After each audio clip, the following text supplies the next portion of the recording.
They say that life is lived in memory. In Kenneth Lonergan's The Waverly Gallery, we meet a family whose matriarch is starting to show signs of dementia. Where do we go when our memories start to fade? What becomes of the person that we thought we were? I'm Lenny Scoville, and this is Stages.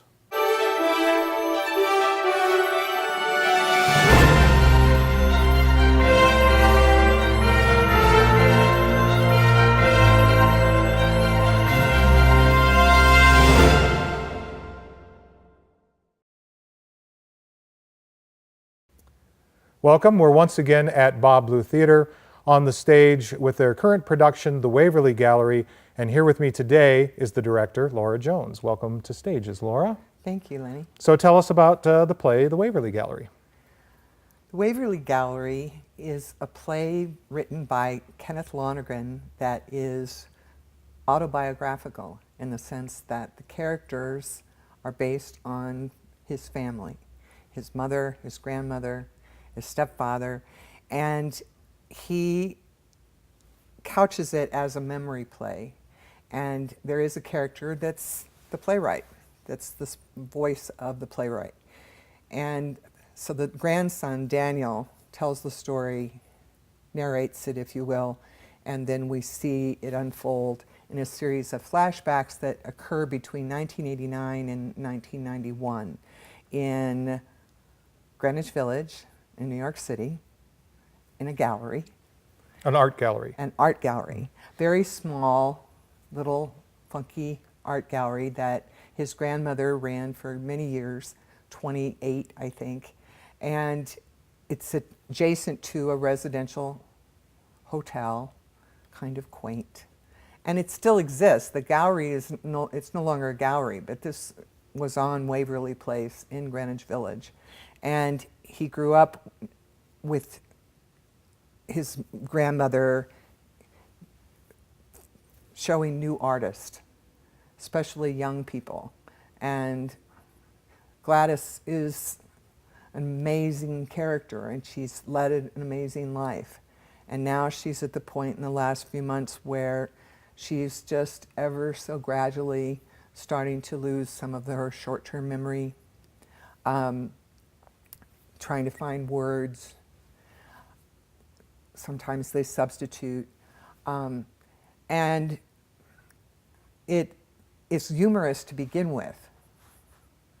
And because it's so familiar. Mm-hmm. Because everyone has a story. I mean, you and I could sit here and exchange our own. Everyone, it's such a pervasive situation now with baby boomers, aging, mm-hmm. and dealing with retirement and... Right, now we have the sandwich generation, right? Right. People that are taking care of... both ends. Yeah. Right, of the children and of the parents in their second childhood. Mm-hmm. So it's so familiar to people, and I think people enjoy the reality of it, the naturalness of it. And they can identify with the characters. It's as if Lonergan has put faces on those ugly statistics out there. Mm-hmm. You know, that 1 in 10 seniors now. That's a lot. Yeah. And the fact that there really is no cure. And there's very little that can be done to slow it or appease it. And it's depends on the situation. Right, and families have to cope with watching that come on right. and go through all of that. And knowing how to deal with it, and whether or not you succumb to the reality of it and accept it, or whether you encourage the person to continue to live a full life and in hopes that that will deter the... It's a very interesting mm-hmm. issue. And it's also a family play. Yeah.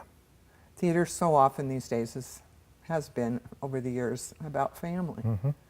And it's hard to argue with that. Yeah. So in the action of this play, the driving circumstance is that she's in danger of losing the gallery, correct? Right. And that's been her lifeline. Right. And so what now will happen to Gladys? And the different, I mean, it goes through the whole thing of even just having to tell her, you know, how do we tell her that this is going to happen? And then what, you know, how is she going to take it? And what will we have next? There's also a character, there's one character that's like the audience on stage, a young man from Massachusetts who has paintings that he needs to show. So Gladys is going to have one last show at the Waverly Gallery. And it's interesting because in the playwriting, that character, then the others can talk about Gladys and tell him, you know, it's a way of exposition that works very well.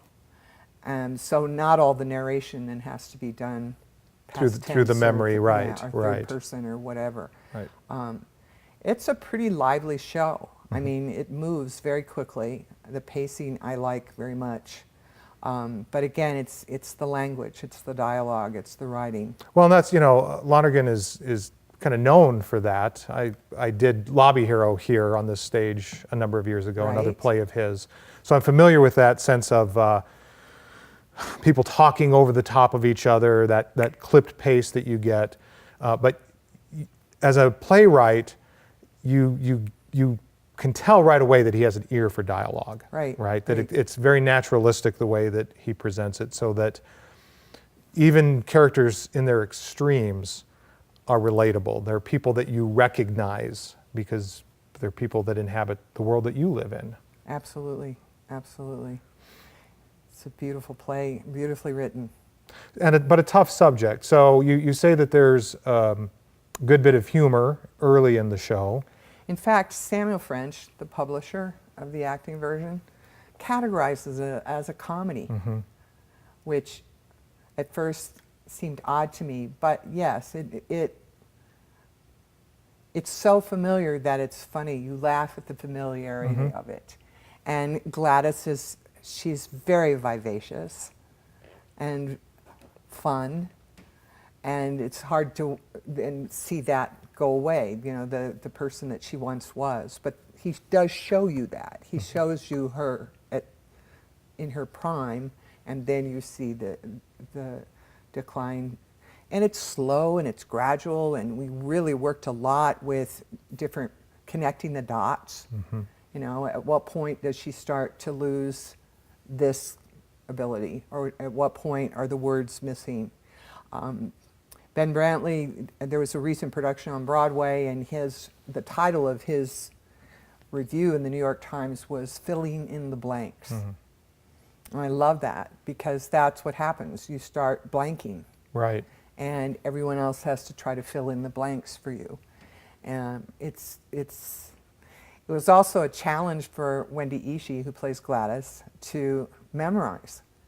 And Wendy's memorized amazing things, you know, incredibly long one-woman shows with ongoing monologues and these kinds of things, Samuel Beckett, Joan Didion. And yet, in this one, it's harder because you're memorizing lines of a person who's forgetting their lines. Right. You know, and so how do you cope with that difference? And she repeats. I mean, I remember that with my mother, you know. After a while, she'd ask the same question. 5 minutes later, she'd ask the same question. And, yeah, but she wouldn't exactly ask it in the same way, so memorizing it changes a cue for another actor. Wow, we've worked hard. Yeah. They've really worked a great deal on trying to get the language to, because at the same time it needs to sound natural. Right. You don't want it to sound like it's memorized. So as a director, in a play like this, where there's intentionally some humor built in because of the gravitas of the subject, right? Absolutely. An audience couldn't sit through No. 2 hours of that sort of agony. So you have a certain responsibility to find that humor, and then to balance it in the sense of the arc of the show, so that the show lands on the right foot, Right. at the end. Right. What is your process like as you start, even before you've even gotten together with the actors, to start to sort of chart out how that progression works? Good question. And in this case, one of the things that we did was do a timeline, because it does cover several, almost 2 years. And then trying to target, all right, in what, and then we also did quite a bit of research on the different stages that typically people go through. And so we could then say, okay, in this early one, there's a little bit of stuttering, maybe there's a hesitation or two, but there aren't, long passages where she loses whatever. And it's not until the very last scene, for example, that she's hallucinating. She's talking to people that aren't there. Mm-hmm. But that's not at the beginning. What I'm saying is trying to pace it throughout. It's almost like connecting the dots, and that was one thing with directing, was not letting any of the actors play the end of the play. Right. Yes, we all know what's going to happen. It's like Hamlet, we all know what's going to happen in the end. But at the same time, let her take that journey. Don't suddenly, turn it all off. And the nuances, the gradual, and I think that's one of the things that's hard about the disease, is that it is so subtle. Day by day by day. With my mother, I didn't live at home anymore. So I would go home and visit, and within 2 or 3 months' time, I would see a huge change. But my siblings, who were caring for her every day, didn't always see the same gravitas, as you say. Right. So it was very interesting to try to revisit that and make it real. Mm-hmm. So tell us about this set. There's some interesting things going on here. We've got split space here. Split space. It's like a double set. Mm-hmm. And they're all, both sides of the stage are always present. The one side, it stays the gallery. This side that we're in front of here. In front of here is the gallery throughout. The paintings change, the action changes outside the window, but it stays in the gallery. There are actually 11 different, it's very episodic, 11 different scenes. Some longer than others, some very short. And 4 of the 11 take place, 2 in the first act, 2 in the second act in the gallery. Everything else takes place on an upper west side of Manhattan in the daughter's apartment. So sometimes we're in the dining room, sometimes we're in the living room. Mm-hmm. And then we also eventually end up in Gladys's apartment, which is small, around the corner from the gallery. So in this small space, then, how do you handle that, since you don't have wings to move stuff in? Magic, Lenny. It's theater magic. Brian Miller's set design is fabulous because it's like a Rubik's Cube. I mean, the way he switches just the angles of things, and we do use a revolve. It's rectangular in shape, but yes, so we can change it and switch it around. And who designed your lights for the show?